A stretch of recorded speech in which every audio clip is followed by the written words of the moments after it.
চলতি বছরের বিধানসভা নির্বাচনে বামফ্রন্ট শূন্য হয়ে গিয়েছে পশ্চিমবঙ্গের বিধানসভা। স্বাধীনতার পর এই প্রথমবার বামফ্রন্টের কোনো উপস্থিতি নেই পশ্চিমবঙ্গের বিধানসভায়। সম্প্রতি ভবানীপুরের উপনির্বাচনে ফের গোটা রাজ্যে রাজনৈতিক তরজার পারদ বেড়ে চলেছে, কিন্তু সেখানেও বামফ্রন্টের উপস্থিতি আলাপ আলোচনায়, জনমানুষের আলাপ আলোচনায় কিন্তু খুব একটা চোখে পড়ছে না। মানুষ কি তবে, পশ্চিমবঙ্গবাসী কি তবে বামপন্থাকে, বামপন্থী আন্দোলনকে নিজেদের জীবন থেকে বাদ দিয়েছে, নাকি তারা এর থেকে মুখ পুরোপুরি ঘুরিয়ে নিয়েছে এবং ভবিষ্যতে পশ্চিমবঙ্গে আদৌ কি বামপন্থী আন্দোলন মাথাচাড়া দিয়ে উঠবে? সেই আন্দোলন কি, যে আন্দোলন আমরা 5, 6, 7 এমনকি 8-এর দশকেও দেখেছি, সেই আন্দোলন কি আবারও তার হৃত গৌরব ফিরে পাবে? এই নিয়েই আজকের অনুষ্ঠান আমাদের কথায়।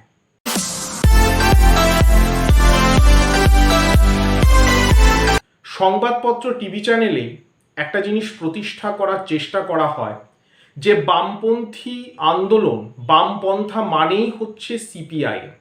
এই ধারণাটা কিন্তু ভীষণভাবে ভুল।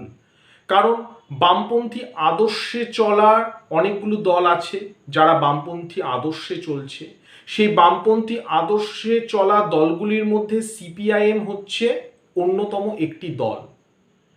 কিন্তু বামপন্থী মানেই যে সিপিআইএম, এর কিন্তু কোনো অর্থ নেই। বামপন্থী আদর্শে চলে CPI ML, forward block, CPI, RSP, SUCI এর মতন দলগুলি। এরা প্রত্যেকেই বামপন্থী দল। কিন্তু সংবাদপত্রে এবং টিভি চ্যানেলে সংবাদে আমরা দেখতে পাই যে বামপন্থী মানেই হচ্ছে সিপিএম। ও এমনটা করে, জেনে বুঝে এই কাজটা করে আদতে বামপন্থীদের দুর্বল করে দেওয়া হয়। বারবার দেখানো হয় যে একটা মাত্র দল যারা বামপন্থীর ধারক বাহক, আদতে কিন্তু তা নয়। পশ্চিমবঙ্গ গোটা ভারতে একাধিক বামপন্থী রাজনৈতিক দল আছে। তাদেরকে কিন্তু টিভি স্টুডিওতে প্রাইম টাইমে বসানো হয় না।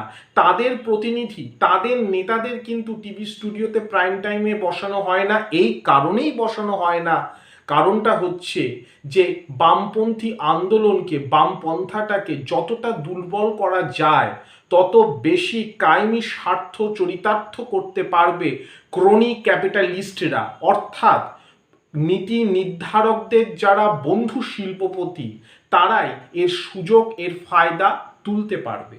বাজারি সংবাদপত্র আপনাকে এমন একটা ছবি তুলে ধরে যার কোনো বাস্তব ভিত্তি নেই, এবং সেই ছবিটা এমনভাবে তুলে ধরা হয় যেখানে বলা হয় যে উন্নয়ন বা অর্থনৈতিক সংস্কার মানেই হচ্ছে বেসরকারীকরণ। বেসরকারীকরণ করলেই দেশ এবং জাতির প্রকৃত আর্থিক এবং সামাজিক উন্নতি।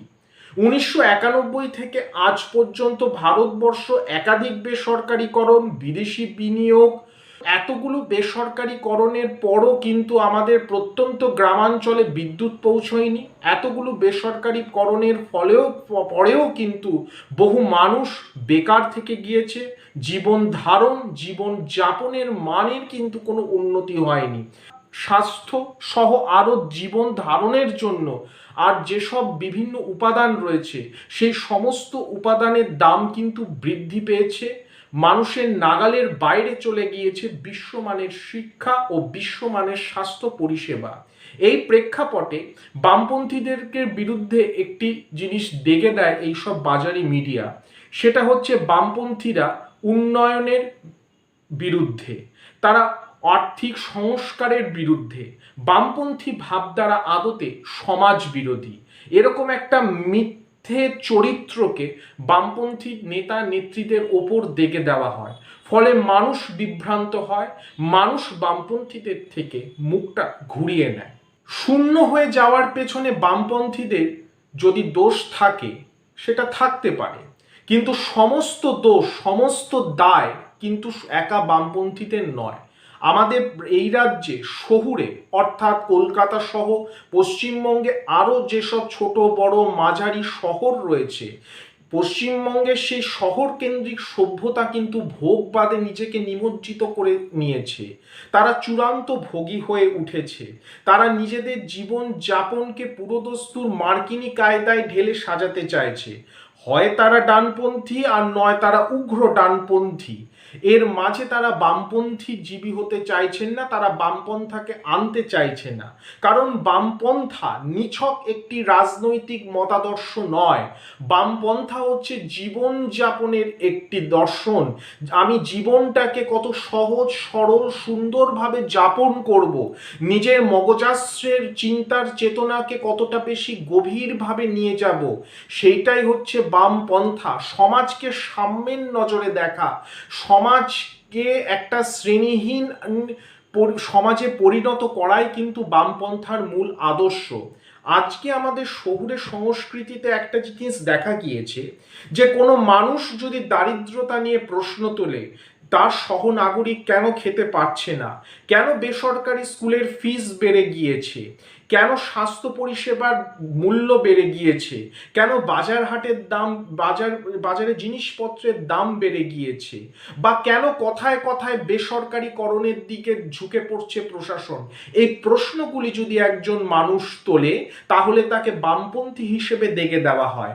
একজন মানুষ যদি ভারতের সংবিধান মেনে প্রশ্ন তোলে যে কেন বেসরকারি সংস্থাগুলো 9 থেকে 10 ঘন্টা পরিশ্রম করাচ্ছে, যেখানে ভারতের সংবিধানে স্পষ্ট বলে দেওয়া হয়েছে, ভারতের আইনে স্পষ্ট বলে দেওয়া হয়েছে 8 ঘন্টার বেশি কোনো কর্মীকে আপনি অফিসে বা কারখানায় রাখতে পারবেন না, সেখানে সংবিধানকে বুড়ো আঙুল দেখে বেসরকারি সংস্থাগুলো কম মাইনেতে 9 থেকে 10 ঘন্টা পরিশ্রম করা হচ্ছে।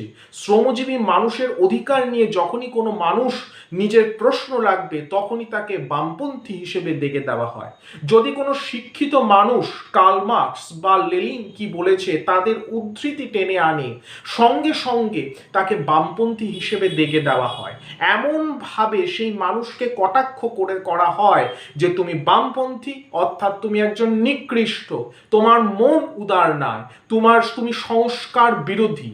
এখানে বাজারি টিভি চ্যানেলগুলো যে সংস্কারের কথা বলে, যে অর্থনৈতিক সংস্কারের কথা বলে, সেই অর্থনৈতিক সংস্কারকে সহজ বাংলায় ভেঙে বলতে গেলে বলতে হয় যে বেসরকারিকরণ, বিদেশি পুঁজিকে অনেক বেশি অগ্রাধিকার দেওয়া, বেসরকারিকরণ করা। কিন্তু সেখানে যে চিরস্থায়ী উন্নয়ন, যেখানে জীবন যাপনের যে স্বাধীনতা, জীবন যাপনের যে আর্থিক এবং সামাজিক সুরক্ষা, সেই বিষয়ে কিন্তু কোনো আলোচনা করা হয় না। জীবন যাপনের মানের কিন্তু সেখানে কোনো আলোচনা করা হয় না। ফলে এইভাবে মানুষকে বামপন্থা থেকে দূরে সরিয়ে নেওয়া হয়। মনে রাখা দরকার 2016 বিধানসভা নির্বাচনে আজকের 2021 যে রাজ্যের প্রধান বিরোধী দল সেই বিজেপি কিন্তু 2016 বিধানসভা নির্বাচনে মাত্র 3টি আসন পেয়েছিল। তারপরেও কিন্তু আমাদের বাজারি সংবাদ মাধ্যমগুলো, সেটা সংবাদপত্র হতে পারে, সেটা টেলিভিশনের সংবাদ চ্যানেল হতে পারে, তারা কিন্তু ভয়ানকভাবে ব্যাপকভাবে বিজেপিকে কভারেজ দিয়েছে। কিন্তু বামপন্থী যেসব আন্দোলন আছে, যেসব সামাজিক আন্দোলন আছে, যেটা এসইউসিআই করেছে, যেটা সিপিআইএম করেছে এবং অন্যান্য বামপন্থী মনোভাবাপন্ন দলগুলি যেগুলো যারা করেছে, সেইগুলো কিন্তু দেখানো হয়নি। একেবারেই তার উপর কোনো প্রচার করা হয়নি। হয়তো করা হয়েছে, সেগুলি কিন্তু নিতান্ত নির্দিষ্ট কয়েকজন নেতা নেতৃত্বের ওপরেই সেই ফোকাসটা থেকে গিয়েছে। সর্বাঙ্গিক যে বামপন্থী আন্দোলন, সেই আন্দোলনের যে সুফল, সেই সুফল কিন্তু মানুষের কাছে পৌঁছে দেওয়া হয়নি।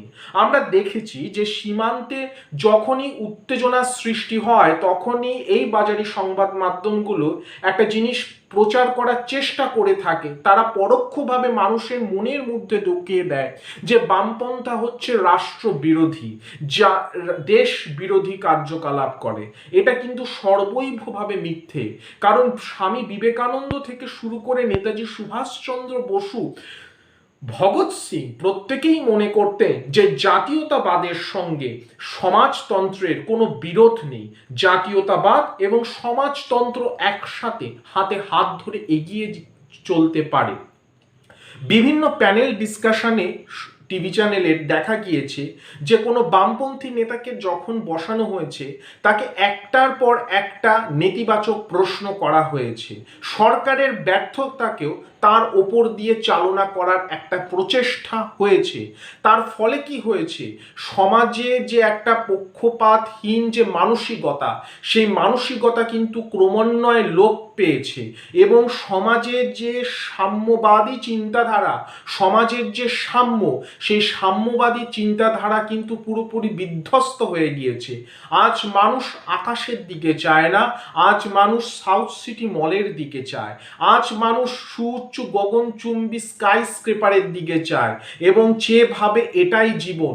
কিন্তু দিন শেষে সে যখন বাড়ি ফেরে, সে কিন্তু তার পূর্ণাঙ্গ জীবন ধারণের জন্য সুষম পুষ্টিকর আহারের যে ব্যবস্থা, সেই আহারের ব্যবস্থা সে কিন্তু করতে পারে না। তাকে হয়তো ডাল ভাত খেয়েই ঘুমোতে হয় এবং সেই ঘুমানোর মধ্যেও সে বামপন্থীদের গালি দেয়। কেন গালি দেয়? কারণ বামপন্থীদের এইসব সংবাদ মাধ্যমগুলো একটা নেতিবাচক চরিত্র হিসেবে দেখিয়েছে, বারে বারে নেতিবাচক প্রলেপের মতন করে তারা দেখিয়েছে। যখনই কোনো নির্বাচন আসে, সেটা বিধানসভা হোক, লোকসভা হোক, পঞ্চায়েত হোক বা পৌরসভা হোক, টিভি চ্যানেলের যেসব প্যানেল ডিসকাশন হয়, সেই প্যানেল ডিসকাশনগুলোকে অনেকটা রিয়েলিটি শো এর মতন করে দেওয়া হয়। মানুষের কাছে প্রজেক্ট এমনভাবে করা হয় যে নির্বাচন আসলে মানুষের পাওয়া না পাওয়ার হিসাবের খতিয়ান নয়। নির্বাচন আসলে একটা রিয়েলিটি শো, যেখানে শুধুমাত্র রাজনৈতিক তরজা, শুধুমাত্র রাজনৈতিক বিরোধিতা, শুধুমাত্র গালিগালাজ, শুধুমাত্র হাতাহাতি, শুধুমাত্র গলা উঁচিয়ে কথা বলার মধ্যেই সীমাবদ্ধ থাকে। মানুষ আতপেটা খেয়ে টিভি চ্যানেলে বসে বা মোবাইলের ডেটা খরচ করে সেই জিনিস এক নাগাড়ে গোগ্রাসে গিলতে থাকে। সেই জিনিস টিভিতে দেখার পর রাত্রে সে যখন খেতে যায়, তখন কিন্তু তার পেটে সুষম আহার বা পুষ্টি পড়ে না। আমরা সম্প্রতি দেখেছি যে করোনার দ্বিতীয় ঢেউ আসার পর সিপিআইএম এর রেড ভলেন্টিয়াররা কিভাবে নিরবিচ্ছিন্নভাবে পরিশ্রম করে গিয়েছে, কিন্তু দুঃখের বিষয় এর ফল কিন্তু সাধারণ মানুষ ভোটের বাক্সে দেবে না। ভোটের বাক্সে তারা হয়তো রিয়েলিটি শোয়েতে দেখা কোনো নায়ক নায়িকাকেই হয়তো সেই ভোটটা দেবে। আসলে মানুষের কি চায় মানুষ সেটা ভুলে গেছে। টিভি চ্যানেলের সম্পাদক কি চায় মানুষ সেই চাওয়ার মধ্যেই নিজেকে আবদ্ধ করে রেখেছে। তাই আজকে পশ্চিমবঙ্গে বামপন্থা শূন্য হয়ে গিয়েছে। হয়তো বামপন্থার ভবিষ্যতের নজির তৈরি করবে বিহার, যেখানে সদ্য সমাপ্ত বিধানসভা নির্বাচনে সিপিআইএমএল সহ অন্যান্য বামপন্থী দল যথেষ্ট আশানুরূপ ভালো ফল করেছে। হয়তো বিহার বা ঝাড়খণ্ড বা উত্তর পূর্বাঞ্চলের রাজ্যরাই আগামী দিনে বামপন্থার ধারক বাহক হয়ে যাবে। আজকের এই এপিসোড যদি ভালো লেগে থাকে তাহলে লাইক, সাবস্ক্রাইব এবং শেয়ার অবশ্যই করবেন। আপনাদের উৎসাহেই এই চ্যানেল এগিয়ে চলুক, এই চ্যানেল বেরিয়ে চলুক। ভিন্ন ধরনের অনুষ্ঠান পেতে গেলে অবশ্যই আমাদের পাশে থাকুন। নমস্কার, ধন্যবাদ।